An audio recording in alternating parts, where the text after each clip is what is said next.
بسم اللہ الرحمن الرحیم۔ بات چل رہی تھی ناسخ اور منسوخ پر، تو میں نے کل وضاحت عرض کر رہا تھا کہ قرآن کریم میں بعض آیات ناسخ ہیں اور بعض آیات منسوخ ہیں، اور اس بات میں کسی نے اختلاف نہیں کیا تھا نسخ میں۔ البتہ یہود نے اختلاف کیا تھا کہ وہ اس کے قائل نہیں تھے کہ قرآن کریم کی آیات میں بعض منسوخ ہوں۔ یہود یہ سمجھتے تھے کہ اگر بعض آیات منسوخ ہوں گی تو گویا اللہ رب العزت نے پہلے جو حکم دیا اور پھر بعد میں دوسرا حکم آیا تو اس سے گویا جہل لازم آئے گا، حالانکہ ایسی بات نہیں ہے۔ اللہ تبارک و تعالی جو حکم دیتے ہیں اس میں مصلحت ہوتی، زمانے کے بدلنے کی وجہ سے مصلحتیں تبدیل ہوتی ہیں، اس لیے اللہ احکامات بھی بدلتے رہتے ہیں۔ معتزلہ میں تھے ابو مسلم اصفہانی، انہوں نے اختلاف کیا تھا۔ وہ اس بات کے قائل تھے کہ اللہ کے کلام میں نسخ نہیں ہو سکتا، اور وجہ یہ بیان کرتے تھے کہ اللہ رب العزت اگر پہلے ایک بات کا حکم دے رہے ہیں، کیا اللہ کو پہلے سے معلوم نہیں ہے؟ جب اللہ رب العزت کو پہلے سے معلوم ہے تو اللہ اس بات کا پھر حکم کیوں دیتے ہیں؟ تو جب اللہ نے حکم دیا ہے تو اس میں اب نسخ نہیں آئے گا، اس لیے کہ اللہ تعالیٰ ماضی حال مستقبل سے واقف ہیں۔ لیکن میں نے آپ کو بات ایک عرض کی تھی کہ نسخ جو ہوتا ہے وہ اللہ رب العزت کے اعتبار سے اس حکم کی انتہا ہوتی ہے، اور ہمارے اعتبار سے اس حکم میں تغیر اور تبدیلی ہوتی۔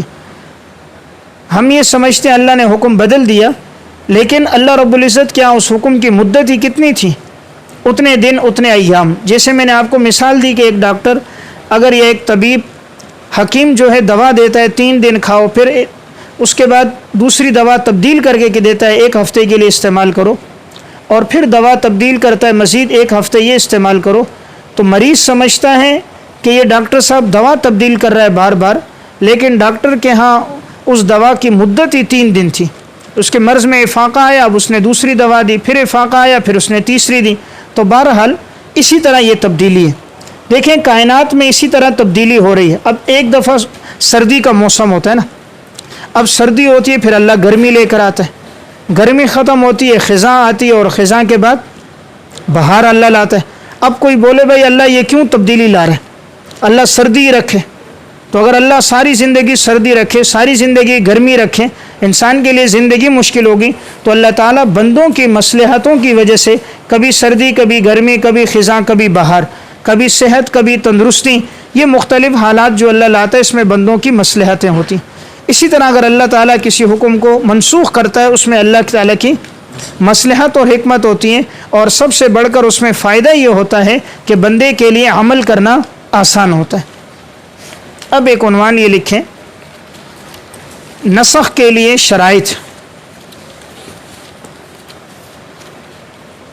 سب سے پہلی شرط ہے ان یکون قابلا للنسخ، ان یکون قابلا للنسخ، کہ وہ حکم ایسا ہو جو نسخ کے قابل بھی ہو۔ اگر ایسے احکامات ہیں جو نسخ کے قابل نہیں ہیں تو ان میں نسخ نہیں ہوگا، جیسے عقائد کے مسائل، عقائد عبادات ہیں، اخبار ہیں، واقعات ہیں، امثال ہیں، یا اسی طرح جو تمام شریعتوں میں متفق علیہ رہے، صدق، امانت، کذب، عدل و انصاف، اور خیانت اور ظلم سے بچنا۔ اب یہ ایسی چیزیں جو ہر شریعت میں رہی ہیں، تو ان میں نسخ نہیں ہوگا۔ تو پہلی شرط ہے ان یکون قابل للنسخ، وہ نسخ کو قبول بھی کرے۔ وہ کیا قبول کرے گا؟ اوامر اور نواہی۔ اوامر نواہی کے علاوہ جو چیزیں یہ نسخ کو قبول نہیں کرتی، اس لیے ان میں نسخ نہیں ہوگا۔ نمبر 2، ان یکون المنسوخ حکما شرعیا لا عقلیا، ان یکون المنسوخ حکما شرعیا لا عقلیا، منسوخ حکم شرعی ہو نہ کہ حکم عقلی۔ یعنی نسخ جو ہوگا نا وہ شریعت کے احکامات میں ہوتا ہے، عقلی باتوں میں نسخ نہیں ہوتا۔ نمبر 3، ان یکون النسخ بخطاب شرعی، ان یکون النسخ بخطاب شرعی، کہ نسخ ایسے خطاب کے ساتھ ہو جو شرعی ہو۔ اور نمبر 4، ان یکون الناسخ منفصلا عن المنسوخ، ان یکون الناسخ منفصلا عن المنسوخ، کہ ناسخ جو ہیں وہ منسوخ سے جدا ہو، متصل نہ ہو۔ اس لیے کہ اگر وہ متصل ہوگا نا تو پھر وہ شرط یا صفت یا استثناء تو ہوگا لیکن وہ نسخ نہیں ہوگا۔ بات سمجھ رہے؟ دیکھیں شرط کیا لگائی کہ وہ ناسخ منسوخ سے کیا ہو، منفصل ہو، الگ ہو کر آیا ہو۔ اگر وہ ساتھ مل کر آ رہا ہے، مثلا ایک بات ہے اس کے ساتھ دوسری مل کر ایک آ رہی، تو وہ استثناء ہو سکتی ہے، صفت ہو سکتی ہے، وضاحت اور تشریح، نسخ نہیں ہوگا۔ نسخ تب ہوگا جب کہ وہ ناسخ منسوخ سے کیا ہو، جدا ہو، یعنی پہلے منسوخ حکم پہلے آ گیا اور ناسخ حکم بعد میں۔ نمبر 5، ان یکون الناسخ مثل المنسوخ فی القوة او اقوى منه، ان یکون الناسخ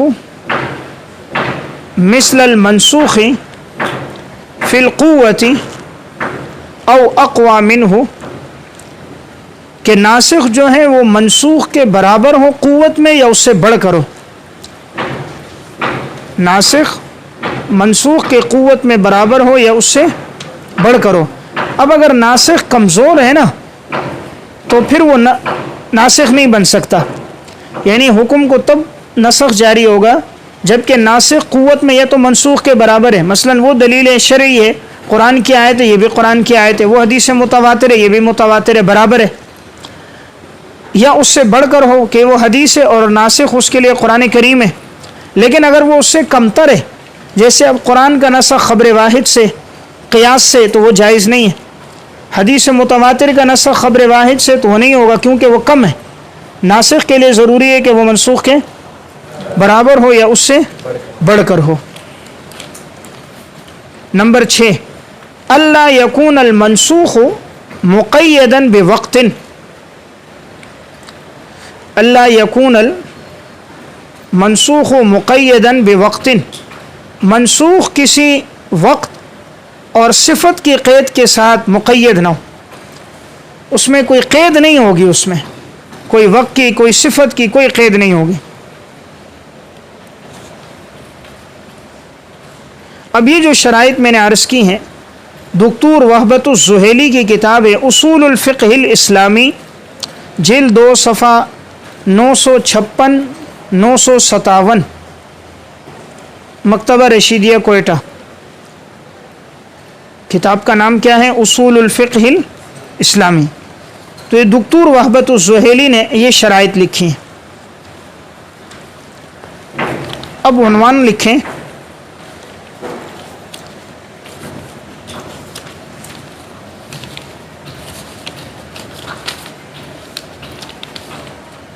نسخ کی اقسام۔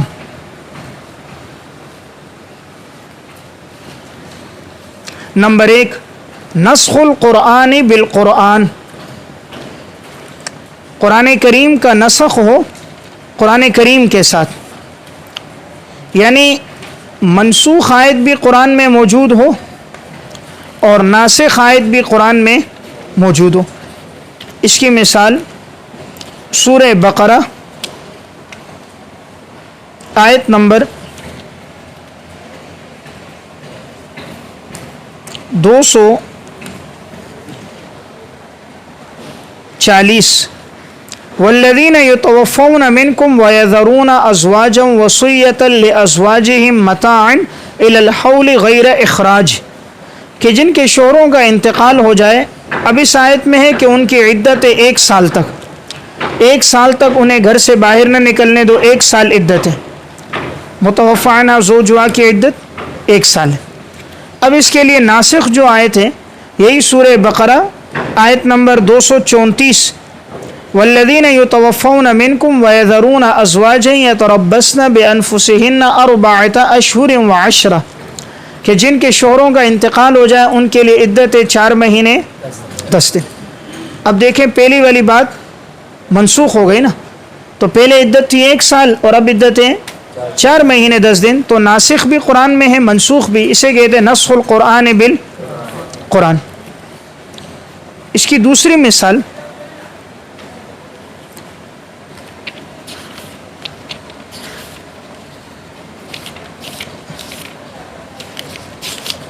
سورہ انفال آیت نمبر 65 میں پہلے یہ حکم تھا اِن یکم منکم 20 صابرون یغلبوا 200 وَإِن یکم منکم 100 یغلبوا 1000 من الذین کفروا بأنہم قوم لا یفقہون، کہ اگر تم 20 آدمی ہو تو تم غالب آؤ گے 200 پر، اور اگر تم 100 ہو تو تم غالب آؤ گے 1000 پر. یعنی گویا ایک آدمی لڑے گا 10 سے. پہلے حکم تھا کہ ایک آدمی لڑے 10 آدمی سے. اب اگلی آیت میں اللہ نے فرمایا الآن خفف اللہ عنکم، اللہ نے تم پر تخفیف کر دی اور اللہ تعالیٰ نے جان لیے تمہارے اندر کمزوری کو. فَإِن مِّنكُم 100 صَابِرَةٌ يَغْلِبُوا 200، اگر تمہارے اندر 100 آدمی ہوں گے ثابت قدم ہوں گے تو وہ 200 پہ غالب آ جائیں گے. وَإِن مِّنكُم 1000 يَغْلِبُوا 2000 بِإِذْنِ اللَّهِ، اور اگر 1000 ہوں گے تو غالب آئیں گے 2000 پہ. تو اب حکم کیا ہے کہ ایک آدمی کا مقابلہ کتنے سے؟ 2 سے. تو 2 سے جب مقابلہ ہوگا تو اب بھاگنا اگر کوئی کرے گا، میدان جنگ سے بھاگے گا تو جائز نہیں ہے، گناہ گار ہوگا.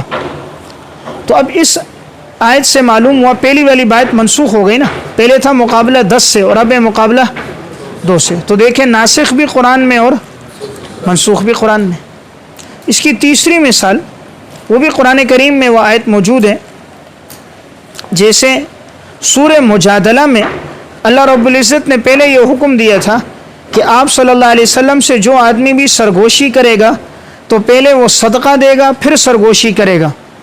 سورہ مجادلہ آیت نمبر 12، یا ایھا الذین آمنوا اذا ناجیتم الرسول فقدموا بین یدی نجواکم صدقہ، اے ایمان والو اگر تم رسول سے سرگوشی کرو تو اس سے پہلے تم لوگ صدقہ دے دو. اب یہ حکم اس لیے تھا نا کہ بعض منافقین آپ صلی اللہ علیہ وسلم کا وقت ضائع کرتے تھے. حضرت آپ سے خفیہ بات کرنی ہے، تنہائی میں کرنی ہے، حضور ان کے پاس بیٹھ جاتے تو وہ لمبی چوڑی باتیں شروع کر دے، آپ کا وقت ضائع کرتے. اب اللہ نے فرمایا جو آپ سے سرگوشی کرے گا پہلے آپ اللہ کے نام پہ صدقہ دے گا. اب منافق پہ صدقہ تو بڑا بھاری ہے تو انہوں نے اب سرگوشیاں چھوڑ دی. اب وہی ہو گئے جس نے کرنی تھی کہ جو واقعی کام ہوتا، جس کو نہ ہوتا تو وہ نہ کرتا. تو اللہ نے اب اگلی آیت کے اندر یہ حکم پھر اس کے لیے نسخ ہو گیا، ااشفقتم ان تقدموا بین یدی نجواکم صدقہ فاذ لم تفعلوا وتاب اللہ علیکم فاقیموا الصلاۃ وآتوا الزکاۃ.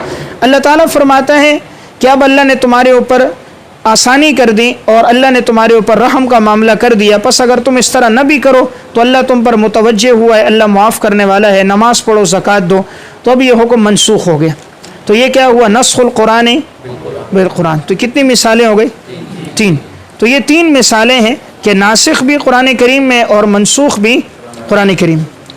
اب دوسرا عنوان ہے نسخ السنت بالسنہ،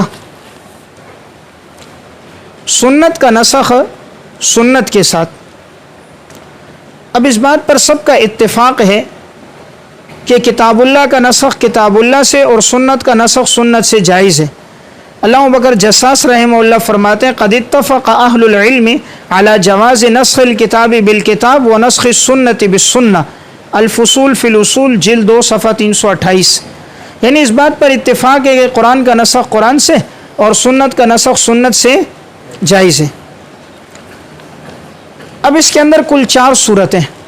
سنت کا نسخ جب سنت سے ہوگا تو اس میں کل 4 صورتیں. نمبر 1، خبر متواتر کا نسخ خبر متواتر کے ساتھ. خبر متواتر کا نسخ خبر متواتر کے ساتھ کہ ناسخ بھی خبر متواتر ہو اور منسوخ بھی خبر متواتر ہو. تو یہ جائز ہے کہ کوئی روایت ناسخ ہے تواتر سے تھی، بعد کے اندر ایک روایت آ گئی اب وہ منسوخ بھی تواتر سے، تو یہ نسخ جائز ہے. نمبر 2، خبر واحد کا نسخ خبر واحد سے. اب جیسے اس کی مثال کہ آپ صلی اللہ علیہ وسلم نے پہلے قبرستان جانے سے منع کیا، بعد میں آپ صلی اللہ علیہ وسلم نے اس کی اجازت دے دی، تو نہیتکم عن زیارت القبور فزوروها فإنها تذکر الآخرہ، کہ پہلے میں نے تمہیں منع کیا تھا قبرستان جانے سے، اب تم جاؤ اس لیے کہ قبرستان جانا موت کو یاد دلاتا ہے. اب دیکھیں یہاں خبر واحد کا نسخ کس سے ہوا؟ خبر واحد سے ہوا.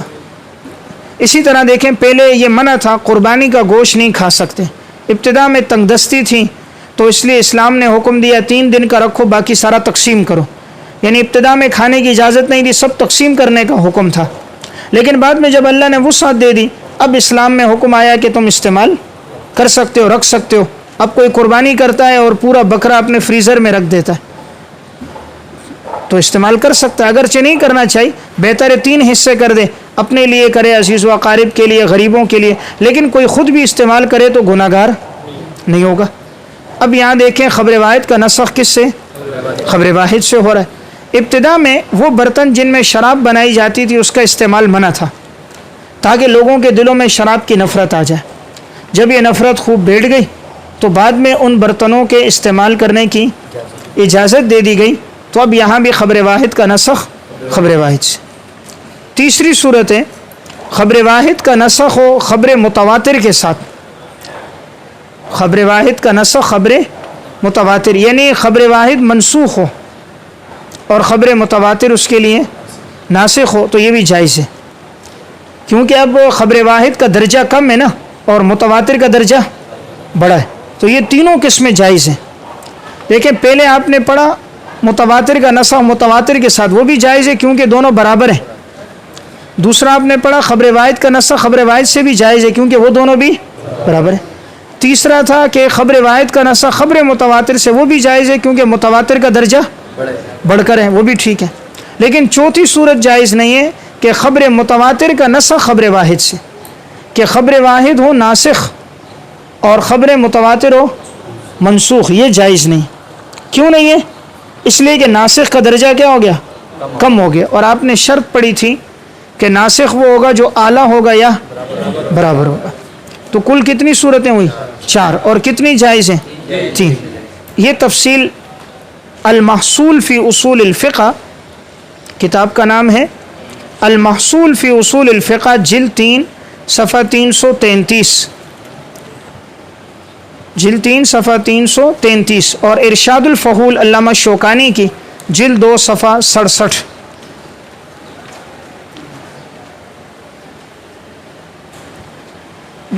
تو کل صورتیں تھیں یہ 4، جن میں سے 3 درست تھیں اور 1 درست نہیں. اب ایک عنوان لکھیں، اجماع نہ ناسخ بن سکتا ہے نہ منسوخ. اجماع نہ ناسخ بن سکتا ہے اور نہ منسوخ.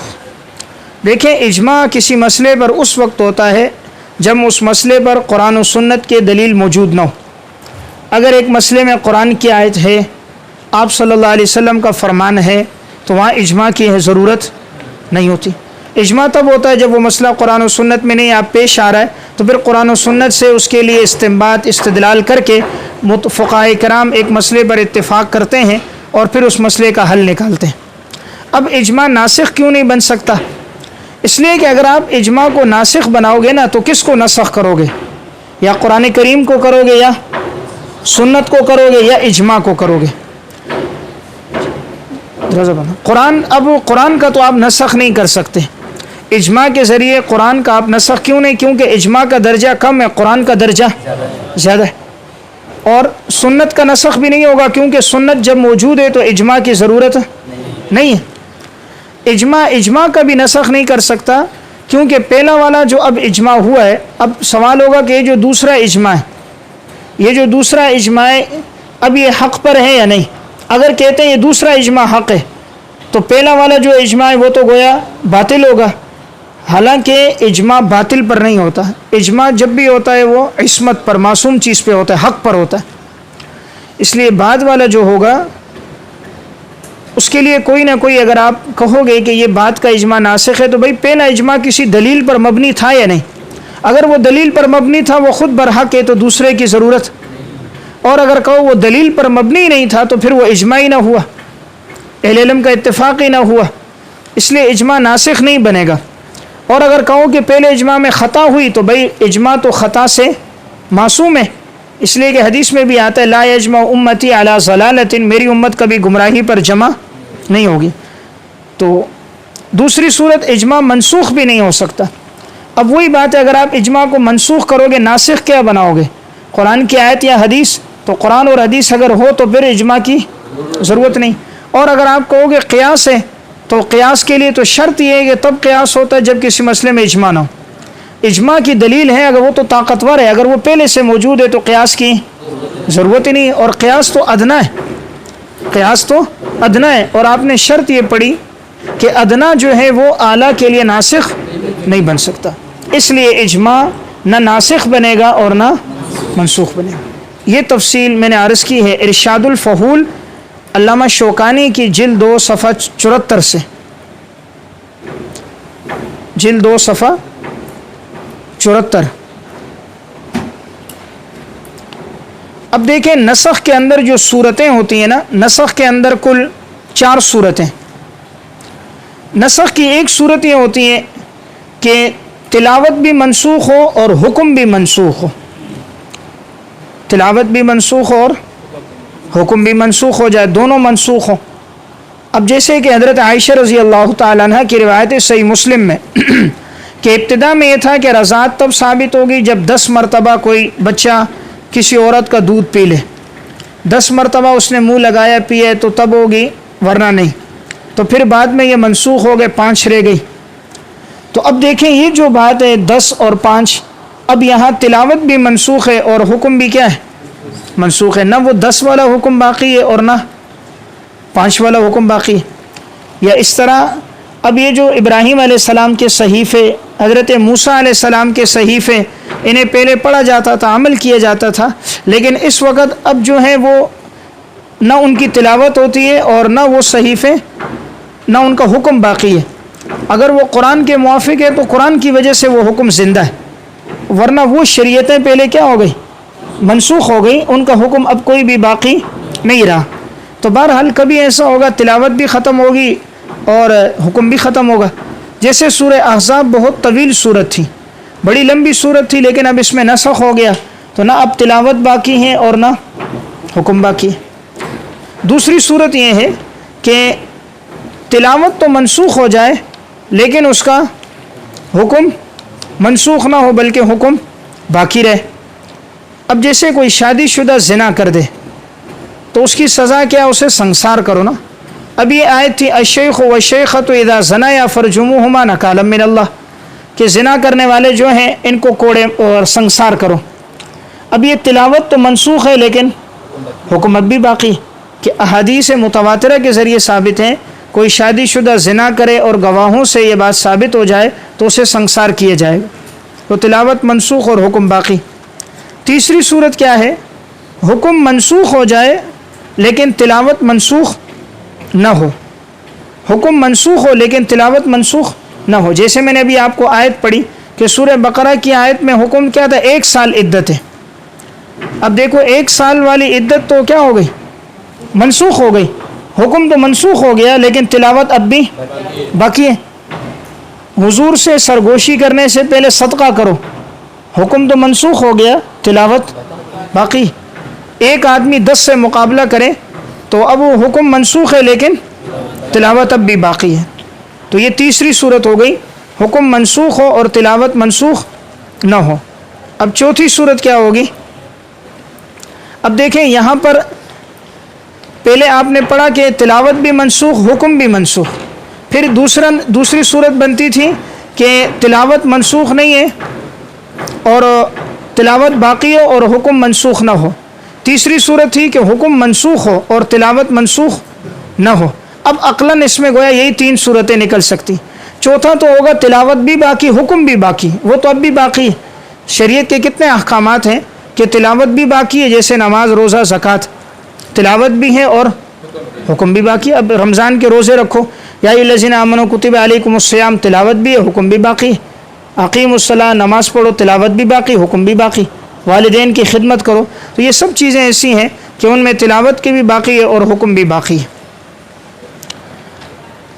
علامہ جلال الدین سیوطی رحمہ اللہ نے ایک عنوان لکھے کہ رجم کی جو آیت ہے اس کے قرآن میں نہ ہونے کی حکمت کیا ہے.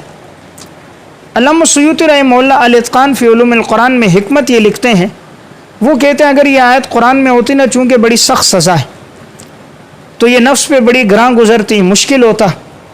تو اس میں اشارہ ہے پردہ دری کی طرف کہ اگر کوئی آدمی اس طرح دیکھ لے تو اس پہ پردہ ڈالے, چشم پوشی کرے اور اس پہ سطر کرے, یعنی ان چیزوں کی زیادہ تشہیر نہ کرے. تو گویا پردہ ڈالنے کے لیے اللہ نے اس آیت کو یہاں ذکر نہیں کیا, تو تلاوت منسوخ کر دی لیکن حکم کو باقی رکھا.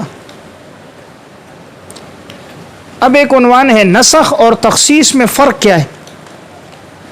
دیکھیں آپ نے پڑھا ایک چیز تخصیص. تخصیص کسے کہتے ہیں؟ کوئی حکم پہلے عام ہو اور بعد میں اس میں تخصیص کر دی جاتی ہے.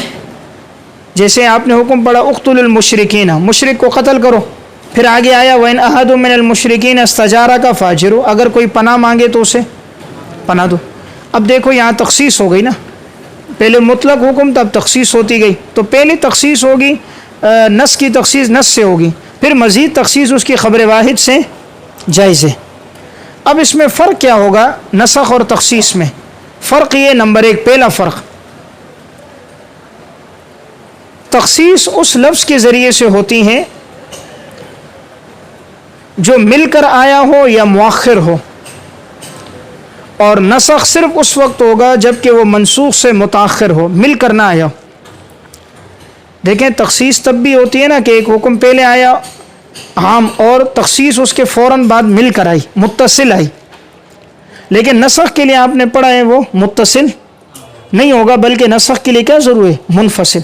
شرط پڑی نا, ناسخ وہ ہوگا جو منسوخ سے جدا ہوگا, لیکن تخصیص کے لیے شرط. تو کبھی تخصیص ایسا ہوتا ہے کہ وہ مل کر آتی اور کبھی تخصیص مؤخر آتی, لیکن نسخ میں شرط نہیں. نمبر دو, دوسری بات یہ ہے تخصیص ایسی چیز کے اندر ہوتی ہے جس میں پہلے عموم ہو. عموم ہوگا تو تخصیص ہوگی, اگر پہلے سے ہی اس میں عموم نہیں ہے تو تخصیص نہیں ہوگی. مثلا کوئی کہتا ہے زید کو صدقہ دو, اب اس میں کوئی تخصیص کرنا چاہے تو اب تخصیص تو نہیں ہوگی, زید تو ہے ہی ایک, تو اب تخصیص نہیں ہو سکتی. لیکن نسخ جو ہے نا وہ ایک ایک پر ہو تب بھی جاری ہوگا. تخصیص تو تب ہوگی پہلے عموم ہو پھر تخصیص ہو, لیکن نسخ کے لیے شرط نہیں ہے. نسخ ایک پر بھی ہو نسخ جاری ہوگا. کوئی حکم ایک آدمی کے لیے تھا, اسے دو, پھر بعد میں حکم ختم ہو جائے تو نسخ اس پہ بھی ہوگا, لیکن تخصیص نہیں ہوگی. نمبر تین, تخصیص جو ہے وہ عقل کے ذریعے بھی ہوتی ہے, روایت اور قیاس کے ذریعے بھی ہوتی ہے, لیکن نسخ صرف نص کے ذریعے ہوتا ہے. نسخ صرف قرآن و سنت نسخ سے ہوگا, نسخ قیاس سے نہیں ہوگا, نسخ عقل سے نہیں ہوگا. تخصیص جو ہے وہ خبر واحد سے بھی جائز ہے, قیاس سے بھی جائز ہے, دیگر ادلہ سے بھی ہے, لیکن نسخ اس سے جائز نہیں ہے. نسخ آپ نے پڑھا یا وہ دلیل مضبوط ہو یا اس سے بڑھ کر ہو. تو گویا تخصیص عقل سے جائز ہے لیکن نسخ عقل سے جائز نہیں.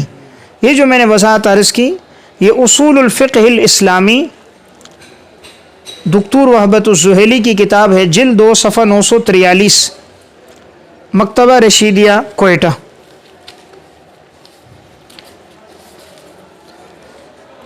اب ایک عنوان ہے نسخ پر لکھی گئی کتابیں, کہ اگر کوئی پڑھنا چاہے کہ نسخ پر کون کون سی کتابیں لکھی گئی ہیں تو وہ کن کتابوں کا مطالعہ کرے. نمبر 1, الناسخ والمنسوخ, امام قتادہ بن دعامہ, متوفہ 118 ہجری.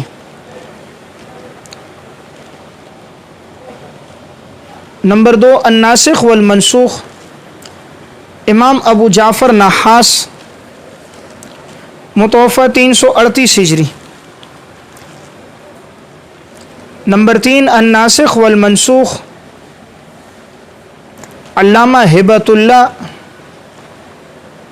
بن سلامہ الضریر متوفی 410 ہجری۔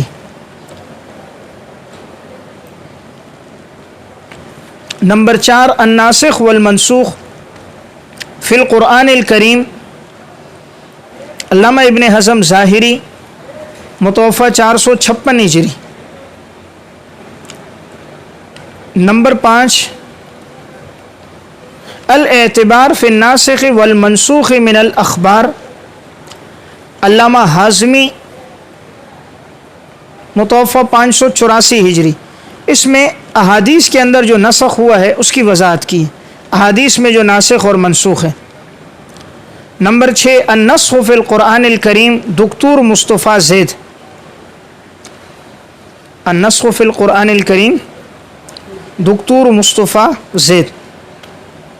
تو بہرحال یہ کتابیں وہ ہیں کہ جن میں آپ کو تفصیل کے ساتھ یہ وضاحت ملے گی کہ ناسخ آیات کون سی ہیں اور منسوخ آیات کون سی ہیں۔ اب اس کے بعد ایک عنوان لکھیں، شان نزول۔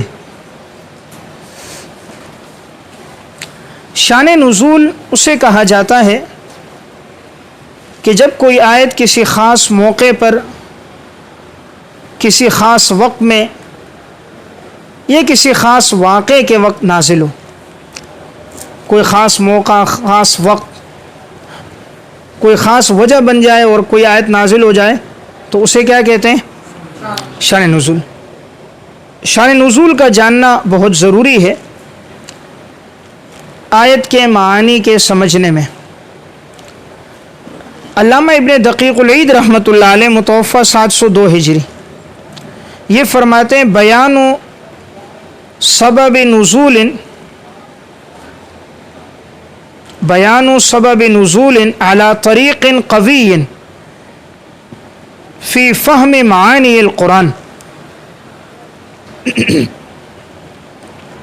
بیان سبب نزول علی طریق قوی فی فہم معانی القرآن، کہ سبب نزول کا بیان کرنا قوی طریقے کے ساتھ قرآن کریم کے سمجھنے میں یہ نہایت معاون اور مفید ہے۔ علامہ واحدی رحمۃ اللہ علیہ متوفی 461 ہجری یہ فرماتے ہیں لا یمکن تفسیر الآیت، لا یمکن تفسیر الآیت دون الوقوف علی قصتها و بیان نزولها، لا یمکن تفسیر الآیت، آیت کی تفسیر ممکن نہیں ہے دون الوقوف علی قصتها، جب تک انسان کو اس قصے اور واقعے سے واقفیت نہ ہو، و بیان نزولها، اور جب تک اس کے شان نزول کا اسے پتہ نہ ہو۔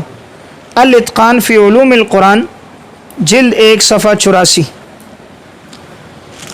اب میں چند آیات ذکر کر رہا ہوں، اس سے معلوم ہوگا کہ اگر آیت کا شان نزول پتہ نہ ہو تو انسان کو آیت کا معنی کما حقہ معلوم نہیں ہو سکتا۔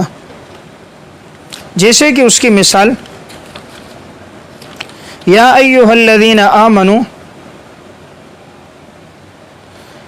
لا تقربوا الصلاة وانتم سکارى، اب یہ جو حکم ہے کہ تم نماز کے قریب نہ جاؤ اس حال میں کہ تم نشے میں ہو۔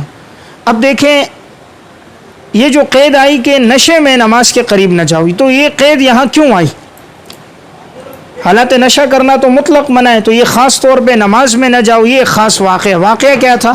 عبد الرحمن ابن عوف رضی اللہ تعالیٰ نے دعوت کی، اس وقت تک شراب حرام نہیں ہوئی تھی، تو جب آئے دعوت ہوئی بعض نے شراب پی لی، تو اس کے بعد حضرت علی رضی اللہ تعالیٰ نے نماز پڑھائی۔